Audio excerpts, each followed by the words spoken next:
आए तो थे वो भी दोस्तों, आए थे हमारे बच्चे हमको बताने। सही सही बोला था उन्होंने गलती होने पर। आखिर कब, कैसे और क्यों उन्होंने झूठ बोलना स्टार्ट कर दिया, हमसे शेयर करना ही बंद कर दिया? आखिर कुछ तो हुआ है, ऐसे तो नहीं थे हमारे बच्चे। दोस्तों याद कीजिए उन दिनों को, याद करो उन बातों को जब आपके बच्चे छोटी छोटी बातें आपसे शेयर किया करते थे। आपके पास उन बातों को सुनने का समय भी नहीं होता था, लेकिन वो घूमते रहते थे आपके आगे पीछे, बेचैन रहते थे, और जब तक अपनी सारी बातें आपसे शेयर नहीं कर लेते थे उनको चैन नहीं मिलता था, और आप भी सुनकर खुश होते थे। बातें चाहे सही हो या गलत, नेक्स्ट डे फिर यही होता था।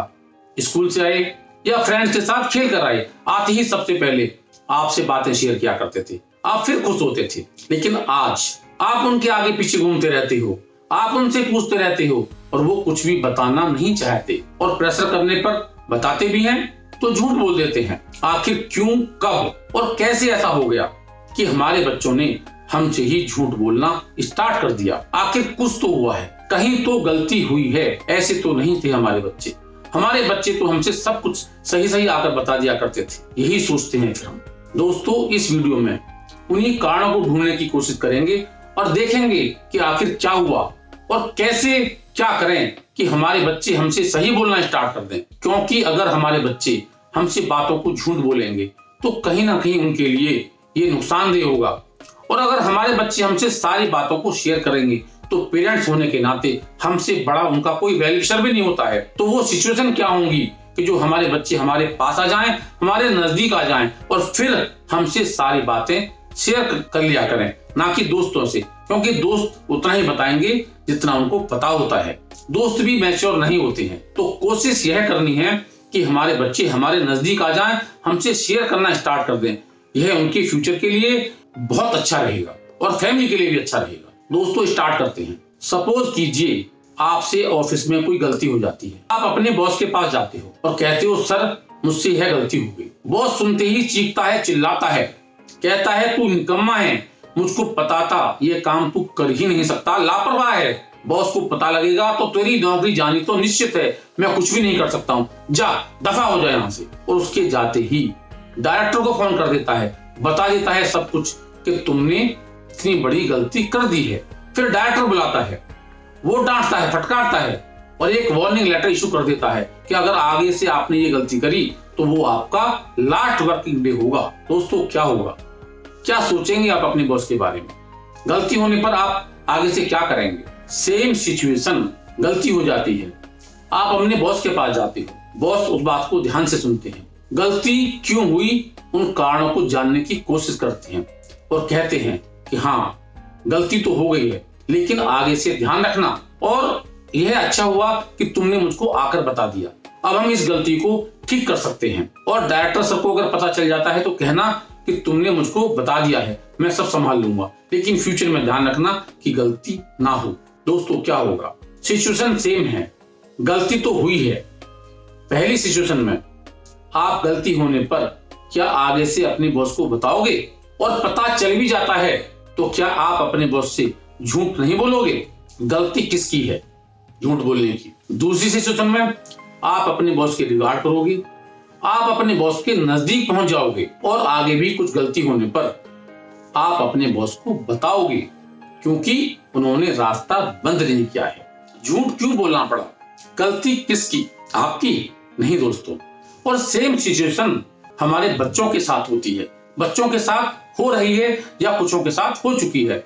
आए थे वो बताने के लिए कि आज दोस्तों के साथ पीरियड छोड़कर वो फिल्म देखने के लिए चले गए, लेकिन हम में से कितनों ने ही बिना सिचुएशन को समझे डांटना स्टार्ट कर दिया, बिना बात को समझे पीटना स्टार्ट कर दिया, और उसको उसी वक्त उस गलती की सजा दे दी जो उसने अपने पेरेंट्स से आकर इसलिए बताई थी कि वो संभाल लेंगे, क्योंकि वो गिल्ट में थे, गलती हो चुकी है यह उनको पता था, लेकिन मिला क्या, एक बड़ा रिजेक्शन।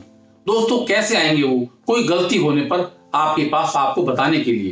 रास्ता तो आपने खुद ही बंद कर दिया है, और आप समझते हो कि आपने रोकने, ठोकने, पीटने से, डांटने से आपके बच्चे ने गलती करनी बंद कर दी है। नहीं दोस्तों, गलतियां तो और ज्यादा हो रही हैं, लेकिन अब वो आपसे बताते नहीं है, आपसे शेयर नहीं करते हैं। अगर आपको पता चल जाता है तो आपसे झूठ बोल देते हैं। आखिर गलती किसकी, बच्चों की या हम पेरेंट्स की? अंजलि 2 दिन से नहाने का बहाना बना रही थी कि ठंड बहुत हो रही है। जब उसकी मदर ने जबरदस्ती उसके साथ की और उसके नहाने के लिए कपड़े निकाले तो उसकी चीख निकल गई। छोटी बच्ची थी, 4th क्लास में पढ़ती थी। हुआ यह कि 2 दिन पहले नीचे खेलते हुए वो दौड़ते हुए गिर गई थी फर्श पर और उसका दायां हाथ मुड़ गया, जिससे हाथ में एक माइनर फ्रैक्चर आ गया। लेकिन उसने पिटने के डर से अपने पेरेंट्स को नहीं बताया। दोस्तों, ऐसे माहौल में कोई बच्चा अपने पेरेंट्स को कैसे बताएगा? पता चल ही जाता है पेरेंट्स को, देर से ही सही, कि उनका बच्चा किस रास्ते पर चल रहा है। लेकिन दोस्तों, तब तक देर हो चुकी होती है और इस बात का खमियाजा हमारा बच्चा पूरी जिंदगी भुगतता है। पूरी फैमिली इस बात को भुगतती है। इससे बचना होगा, हर कीमत पर बचना होगा, सफल पेरेंट्स बनना होगा। उसके लिए सबसे पहले हमें अपने बच्चे की सुननी होगी, उसकी सिचुएशन को समझना होगा, उनको एक्सेप्ट करना होगा। उसके बाद रिएक्शन, ना कि रिजेक्शन। क्योंकि पीरियड छोड़ा जा चुका है, फिल्म देखी जा चुकी है, लेकिन रेस्पेक्ट करें उनकी कि आखिर बताया तो आपके बच्चे नहीं आके है। और उस परिस्थिति को समझना होगा कि किन सिचुएशन में आपके बच्चे ने पीरियड छोड़कर फिल्म देखने का डिसीजन लिया। इन कारणों को जानना होगा। और रिएक्शन, अच्छा आज पीरियड छोड़कर फिल्म देखने के लिए चले गए थे, कैसी फिल्म थी कि जो पीरियड छोड़ना पड़ा? नहीं मम्मी, ऐसी बात नहीं है, सारे बच्चे जा रहे थे, सारी क्लास जा रही थी, मैं तो नहीं जाना चाह रहा था और मैं इन्फॉर्म भी करना चाहता था आपको, लेकिन समय नहीं मिल पाया और ना चाहते हुए भी उनको फिल्म देखने जाना पड़ा। कोई बात नहीं बेटा, कई बार ऐसी सिचुएशन आ जाती है कि हम दोस्तों के प्रेशर में आकर वो काम कर देते हैं जो हम नहीं करना चाहते। तुम गलत नहीं हो, लेकिन तुम्हारे लिए ये बात गलत है। तुम्हारे लिए पीरियड छोड़कर फिल्म देखना गलत था। आप गलत नहीं हो, वो सिचुएशन ऐसी थी और उस परिस्थिति में कोई भी ऐसा ही करता।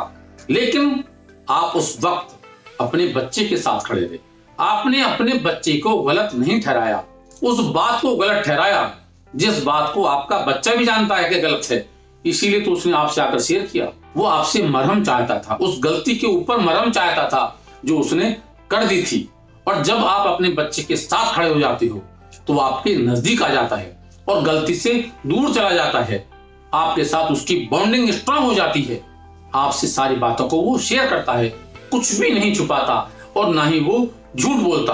अंजलि की तरह पेन बर्दाश्त नहीं करता, फ्रैक्चर को छुपाता नहीं है, क्योंकि उसको पता है कि आप उसके साथ खड़े हो, आप उसको समझते हो, आप उसको एक्सेप्ट करते हो और अगर कोई गलती भी हो गई है तो आप उसको संभाल लोगे। इसीलिए आपसे वो झूठ नहीं बोलेगा। दोस्तों, अगर आप उस सिचुएशन में उसके साथ खड़े नहीं होंगे तो आपसे दूर चला जाएगा और गलती के पास आ जाएगा, क्योंकि गलती एनालाइज करने की अभी एबिलिटी उसके अंदर नहीं है। आपके साथ बॉन्डिंग जब होगी, जब आपके साथ शेयरिंग होगी, तभी वो इस बात को एनालाइज कर पाएगा और जब बॉन्डिंग होगी तो आपके नजदीक रहेगा और गलती से दूर रहेगा। दोस्तों, अपने बच्चे के साथ हर सिचुएशन में खड़े रहें। आज उसको आपकी जरूरत है, वो आपका बच्चा है, लेकिन इतना मैच्योर नहीं है कि सब बातों को समझता हो। उसके साथ बराबरी ना करें। कुछ दिनों की बात है, आप देखेंगे कि वो आपको ही एडवाइस देना स्टार्ट कर देगा, आपको ही समझाना स्टार्ट कर देगा। लेकिन आज आपके बच्चे को आपकी जरूरत है, आपके प्यार की जरूरत है, आपकी सपोर्ट की जरूरत है। प्लीज आप उसके साथ रहें, जिससे वो आपके साथ सारी बातों को सच सच बताए, सारी बातों को शेयर करे, झूठ ना बोले। इससे उसको जीवन में सही डिसीजन लेने में मदद मिलेगी और गलतियां अगर होंगी भी तो साथ साथ ठीक होती चली जाएंगी। इसलिए प्लीज बच्चे को समझें, उसकी परिस्थिति को समझें, उसके साथ बराबरी ना करें, उसके साथ कनेक्ट रहें। धन्यवाद।